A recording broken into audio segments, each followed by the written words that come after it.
പ്രിയരെ, ഇത് പുലർകാല വിചിന്തനം. ഇന്നത്തെ ഈ പുലർകാല വിചിന്തനത്തിൽ നമ്മൾ ധ്യാനിക്കുവാൻ പോകുന്നത് ശ്രേഷ്ഠമായ ഒരു ജീവിതത്തെക്കുറിച്ചാണ്. അത് മറ്റാരുമല്ല, ബൈബിളിലുടനീളം ബൈബിളിൻ്റെ ഓരോ വാക്യങ്ങൾക്കിടയിലും തെളിഞ്ഞു കിടക്കുന്ന മഹത്തായ ഒരു ജീവിതം. അത് വിശുദ്ധ യോസേപ്പ് പിതാവാണ്. നീതിമാൻ എന്ന ഒറ്റ പദം കൊണ്ട് ഒരു ജീവിതത്തെ മുഴുവൻ സമ്പൂർണമായി നിർവചിച്ചു വച്ചിരിക്കുകയാണ് വിശുദ്ധ ഗ്രന്ഥം. ഞാൻ പലപ്പോഴും ആലോചിച്ചിട്ടുണ്ട്, ഒരു ശ്രേഷ്ഠമായ ജീവിതത്തെക്കുറിച്ച് ബൈബിൾ അധികമൊന്നും എഴുതി വച്ചിട്ടില്ലല്ലോ എന്ന്. പക്ഷെ അതിനൊരു കാരണമുണ്ട്. ആ ജീവിതത്തെക്കുറിച്ചൊന്ന് വിവരിച്ചെഴുതുകയാണെങ്കിൽ വീണ്ടും ഒരു ബൈബിൾ കൂടെ എഴുതേണ്ടതായിട്ട് വരും. എന്നാൽ ബൈബിൾ ഉടനീളം ഓരോ വരികൾക്കിടയിലും ഈ ജീവിതം ഇങ്ങനെ മനോഹരമായി വരച്ച് ചേർത്ത് വെച്ചിട്ടുണ്ട് ഈ ക്രിസ്തു. നമുക്കറിയാം, പലപ്പോഴും ഈ ഒരു ജീവിതത്തെ മനസ്സിലാക്കുവാൻ ഏതാനും വാക്യങ്ങൾ മതി. അതിലൊന്നാമത്തതാണ്, മറിയം ഗർഭിണിയാണെന്ന് വിവരം കേൾക്കുമ്പോൾ ആ മറിയത്തെ തൻ്റെ ജീവിതത്തിലേക്ക് അവൻ സ്വീകരിക്കുകയാണ്. യഹൂദന്റെ നിയമമനുസരിച്ച് കന്യകയായൊരു പെൺകുട്ടി ഗർഭം ധരിച്ചാൽ അവൾ നാട്ടുകൂട്ടത്തിൻ്റെ വിചാരണയ്ക്ക് വിധേയപ്പെടേണ്ട പെൺകുട്ടിയാണ്. നിശ്ചയമായും അവളെ തെരുവിലേക്ക് കൂട്ടിക്കൊണ്ടുവരും. ആ തെരുവ് അവളുടെ മേൽ കുറ്റങ്ങൾ ആരോപിക്കും. കുറ്റക്കാരിയാണെന്ന് വിധിക്കപ്പെട്ടാൽ ആ നിമിഷം തെരുവിലെ കല്ലുകൾ പെറുക്കിയെടുത്ത് അവൾക്ക് നേർക്ക് വലിച്ചെറിഞ്ഞ് അവളെ ക്രൂരമായി കൊല ചെയ്യും. യഹൂദ പ്രമാണികൾ എന്നിട്ട് ആർത്ത് വിളിച്ചു പറയും, ഇതാണ് യഹൂദ കന്യകയ്ക്ക് അവളുടെ കന്യകാത്വം നഷ്ടപ്പെട്ടു പോയാൽ സംഭവിക്കുന്നെന്ന് പറയും. കാരണം കന്യകാത്വത്തിന് അത്രമാത്രം പ്രാധാന്യം കൊടുത്തൊരു സമൂഹമായിരുന്നു അത്. അത് ലംഘിക്കപ്പെട്ടാൽ അതിന് കൊടുക്കുന്ന ശിക്ഷയും വളരെ വലുതായിരുന്നു. താനുമായി വിവാഹബന്ധത്തിൽ നിശ്ചയിക്കപ്പെട്ടിരിക്കുന്നൊരു പെൺകുട്ടി അവളുടെ ജീവിതത്തിലേക്ക് ഒരു സാധാരണ മനുഷ്യനെ പോലെ ചിന്തിച്ചാൽ താൻ അറിയാതെ അവൾ ഗർഭം ധരിച്ചിരിക്കുകയാണ്. ഒരു സാധാരണ ചെറുപ്പക്കാരൻ എന്ത് ചെയ്യും? അവൻ ആ വിവാഹബന്ധത്തിൽ നിന്ന് പിൻവാങ്ങിപ്പോകും. അല്ലെങ്കിൽ നാട്ടുകാരെയും വീട്ടുകാരെയും വിളിച്ചു പറയും, ഈ പെണ്ണ് പഴച്ചു പോയവളാണെന്ന് പറയും. പക്ഷെ യോസേപ്പ് പിതാവ് എന്ത് ചെയ്തു? ഒരു നാട്ടുകാരുടെയും അരികിലേക്ക് പോയില്ല, ഒരു ശ്രേഷ്ഠ ബന്ധുവിൻ്റെ അരികിലേക്ക് പോയില്ല, മനസ്സ് പങ്കുവയ്ക്കുവാൻ ഒരു കൂട്ടുകാരനെയും കണ്ടെത്തിയില്ല. തനിക്ക് ജീവിതത്തിൽ വലിയൊരു പ്രതിസന്ധി ഉണ്ടായപ്പോൾ നേരെ കർത്താവായ ദൈവത്തിൻ്റെ അരികിലേക്ക് പോയി ആ ദൈവത്തിൻ്റെ അരികിലിരുന്ന് പ്രാർത്ഥിച്ചു. ആ ദൈവത്തോടൊരു കൂടിയാലോചന നടത്തി. ആ ദൈവത്തിൻ്റെ വാക്കിന് വേണ്ടി ഹൃദയം ഒരുക്കാൻ കാത്തിരുന്നു. സാധാരണ ഒരു മനുഷ്യൻ, ഞാൻ പലപ്പോഴും ആലോചിച്ചിട്ടുണ്ട്, ജീവിതത്തിൽ വലിയൊരു പ്രതിസന്ധി വന്ന് നിൽക്കുകയാണ്. വിവാഹ നിശ്ചയം കഴിഞ്ഞിരിക്കുന്ന പെൺകുട്ടി താനറിയാതെ ഗർഭം ധരിച്ചിരിക്കുകയാണ്. അപ്പോഴും ആ മനുഷ്യൻ സുഖമായിട്ട് കിടന്നുറങ്ങുന്നു. പ്രിയപ്പെട്ടവരെ, തൻ്റെ ജീവിതത്തിലേക്ക് ഉഗ്രമായൊരു പ്രതിസന്ധി കടന്നു വരുമ്പോൾ ശാന്തമായി കിടന്നുറങ്ങുവാൻ ആരെ കൊണ്ടാണ് പറ്റുക? ദൈവത്തിൽ തികഞ്ഞ വിശ്വാസമർപ്പിച്ചവന്.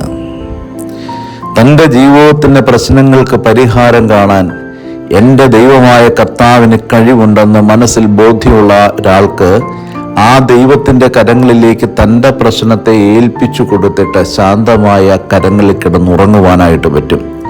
ദൈവം എന്ത് ചെയ്തു? അവൻ്റെ സ്വപ്നത്തിൽ കടന്നു വന്നിട്ട് അവനോട് പറഞ്ഞു, ജോസഫേ, നീ ഭയപ്പെടണ്ട, നിന്റെ ഭാര്യ ഗർഭം ധരിച്ചിരിക്കുന്നത് ദൈവത്തിൻ്റെ ഹിതപ്രകാരമാണ്, അവളെ സ്വീകരിക്കാൻ നീ മടിക്കണ്ട എന്ന് പറഞ്ഞു. തൻ്റെ ജീവിതത്തിൻ്റെ ഏറ്റവും വലിയ പ്രതിസന്ധിക്ക് ദൈവവുമായി കൂടിയാലോചിച്ച് ദൈവത്തിൽ നിന്ന് ഉത്തരം നേടിയെടുത്തവനാണ് വിശുദ്ധ യോസേപ്പ് പിതാവ്. ഈ ശ്രേഷ്ഠ ജീവിതത്തെ ഇനി എങ്ങനെയാണെന്ന് വിവരിച്ച് പറയുക. പ്രിയപ്പെട്ടവരെ, പിന്നീട് മറിയത്തെ അവൻ സ്വീകരിക്കുന്നു. ഈ കുഞ്ഞിൻ്റെ പരിപാലനത്തിന് വേണ്ടി ജീവിതത്തിലുടനീളം ഈ സ്ത്രീക്ക് അവൻ തുണയായി കൂടെ നടക്കുന്നു.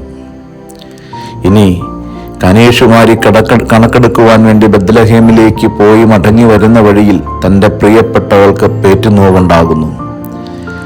കയ്യിൽ കാശ് കൊടുത്ത് കൊട്ടാരത്തിൻ്റെയും കുടിലിൻ്റെയും വാതിക്കൽ മുട്ടിത്തളർന്ന ഒരു പ്രസവിക്കാൻ ഒരു ഇടം തേടി അലഞ്ഞിട്ടും കിട്ടാതെ വന്നപ്പോൾ, സത്രത്തിൽ പോലും ഒരു ഇടം കണ്ടെത്താൻ കഴിയാതെ വന്നപ്പോൾ, അവൻ ഒരു കാലിത്തൊഴുത്തിന്റെ മൂലയിൽ തൻ്റെ കൈവശമിരുന്ന കച്ചത്തുണി കൊണ്ടൊരു മറയുണ്ടാക്കി ഈ പെൺകുട്ടിയെ പ്രസവിക്കുവാൻ വേണ്ടി കിടത്തി.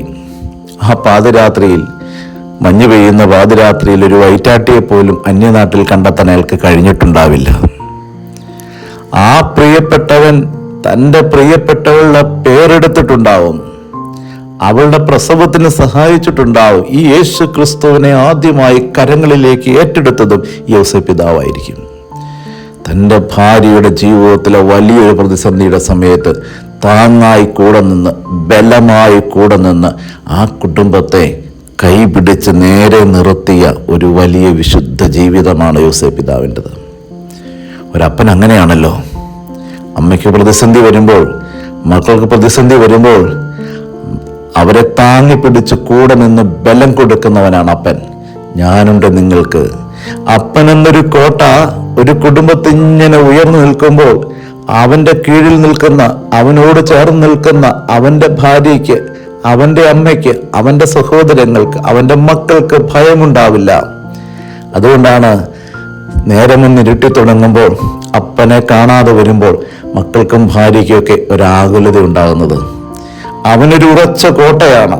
ആ കോട്ടയിൽ വിശ്വാസം അർപ്പിച്ചിരിക്കുന്നവർ ഒരിക്കലും തളർന്നു പോകുന്നില്ല. പ്രിയപ്പെട്ടവരെ, തൻ്റെ കുടുംബത്തിന് വേണ്ടി ഉടനീളം അധ്വാനിച്ച് ജീവിതത്തെ ക്രമപ്പെടുത്തിയ മനുഷ്യനാണ് വിശുദ്ധ യോസേപ്പ് പിതാവ്. അധ്വാനത്തിലൂടെ കുടുംബത്തിൻ്റെ സമാധാനം കണ്ടെത്തിയ മനുഷ്യനാണ്. നമുക്കറിയാം, ഒരപ്പൻ്റെ സ്വഭാവം തിരിച്ചറിയണമെന്നുണ്ടെങ്കിൽ മക്കളുടെ ജീവിതം നോക്കിയാൽ മതി. ക്രിസ്തു എത്രയോ ലാളിത്യത്തോടും എത്രയോ സ്നേഹത്തോടും കൂടിയാണ് ജനപദങ്ങളെ ക്രിസ്തു നോക്കിക്കണ്ടുകൊണ്ടിരുന്നത്. ക്രിസ്തുവിൻ്റെ അരികിലേക്ക് വ്യഭിചാരത്തിൽ പിടിക്കപ്പെട്ടൊരു സ്ത്രീയെ കൂട്ടി കല്ലെറിയുവാൻ യഹൂദ പ്രമാണികൾ കൂട്ടിക്കൊണ്ടു വരുമ്പോൾ ക്രിസ്തു അവളോട് അനുകമ്പയിൽ കുറഞ്ഞൊന്നും കാണിച്ചില്ല. കാരണം അവൻ അവൻ്റെ അപ്പൻ്റെ മുഖത്തു നിന്ന് പഠിച്ചത് അതാണ്. വിശക്കുന്നവൻ്റെ മുമ്പിൽ അവൻ അപ്പം വർദ്ധിപ്പിച്ചു കൊടുത്തു. അവൻ അവൻ്റെ അപ്പൻ്റെ കയ്യിൽ നിന്ന് പഠിച്ചത് അതാണ്. പ്രിയപ്പെട്ടവരെ, അപ്പൻ എന്ത് ചെയ്യുന്നോ അത് മക്കളുടെ ഹൃദയത്തിൽ കല്ലേൽ കൊത്തിയതുപോലെ എഴുതി വയ്ക്കപ്പെടും. അതുകൊണ്ട് യോസേപ്പ് പിതാവെന്ന് പറയുന്ന ആ വലിയ വിശുദ്ധൻ്റെ ജീവിതത്തെ ധ്യാനിക്കുന്നവർ ക്രിസ്തുവിനെ ഒന്ന് നോക്കിയാൽ മതി. ആ അപ്പൻ്റെ ജീവിതത്തെ കണ്ടറിഞ്ഞവനാണ് ആ മകൻ. അപ്പൻ്റെ ജീവിതത്തെ നിന്ന് പഠിച്ചെടുത്തവനാണ് ആ മകൻ. അതുകൊണ്ട് ഒരപ്പനെന്ന് പറഞ്ഞാൽ മക്കൾക്ക് വേണ്ടി കുടയായി മാറുന്നവനാണെങ്കിലും മക്കളുടെ ജീവിതം തന്നെ അപ്പൻ്റെ ജീവിതമാക്കി മാറ്റുന്നവനാണ് യഥാർത്ഥ കുടുംബനാഥൻ. വിശുദ്ധ യോസേപ്പ് പിതാവ് അങ്ങനെയാണ് തൻ്റെ ജീവിതത്തെ നീതിയിൽ വളർത്തിയെടുത്തുകൊണ്ട് വന്നത്. നമുക്കൊന്ന് പ്രാർത്ഥിക്കാം. യേശുവേ, കനിവോടെ പ്രാർത്ഥിക്കുന്നു. ഇന്ന് ലോകത്തുള്ള എല്ലാ പിതാക്കന്മാർക്ക് വേണ്ടി പ്രാർത്ഥിക്കുന്നു, എല്ലാ കുടുംബനാഥന്മാർക്ക് വേണ്ടി പ്രാർത്ഥിക്കുന്നു. അവരെ എല്ലാം അവിടുന്ന് അനുഗ്രഹിക്കണമേ. ആമേൻ.